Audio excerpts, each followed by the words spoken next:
Could you describe which of your newspapers you care about most? Oh, the Australian, I think. Certainly at the moment.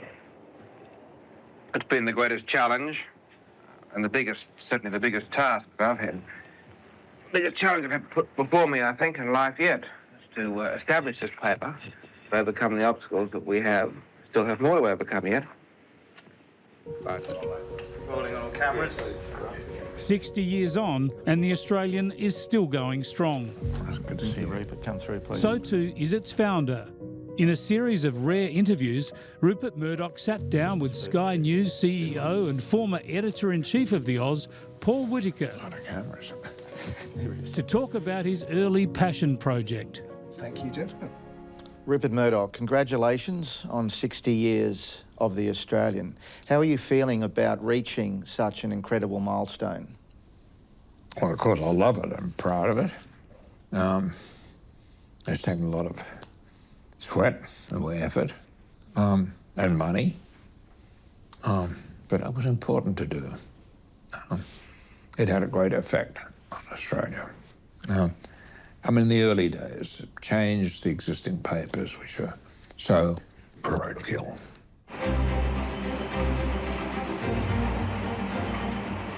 You know, when Rupert talks about how conservative the press was at the time, he's quite correct. You know, these were real establishment newspapers, especially, I think, the Herald and the Age. So they represented everything that was kind of sleepy, everything that was a bit like Bob Menzies' Australia at the time. The year was 1964. The Vietnam War was underway.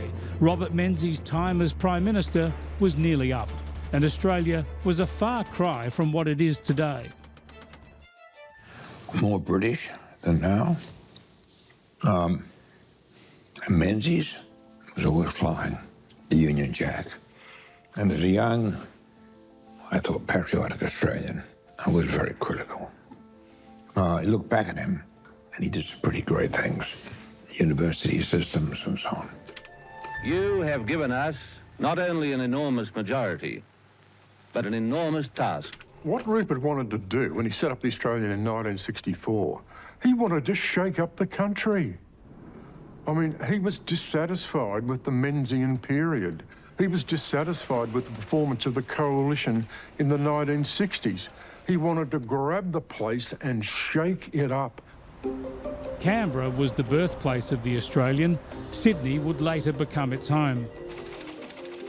In the hours leading up to the newspaper's first edition, cameras were allowed in to document the historic moment. It's a new paper, but the problems are the old ones. Copy flows in from throughout the world and from the bureau in each state. It has to be received, read and digested before it can be turned into a newspaper. And in this case, there's a precedent to be created. Tomorrow morning's paper has a style to set and an image to create.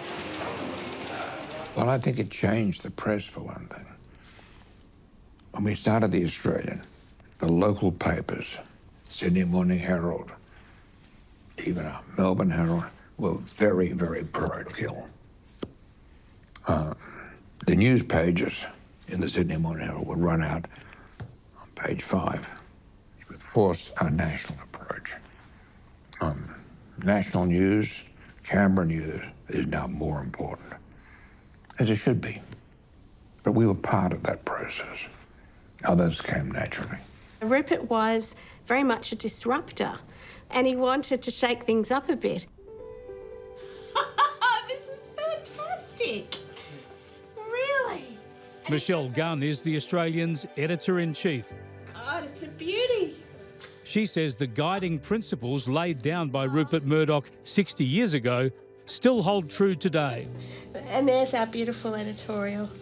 Good day. I love that. The audacity of Rupert Murdoch to shut down the Canberra, which was literally a bush capital in those days, and start up this national newspaper. I mean, it's quite astonishing, isn't it?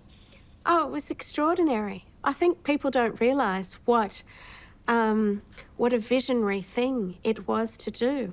He wanted to push an Australia that was outward-looking, that was confident, that was sure of itself, And I think those things are as true today as when he founded the paper in 1964.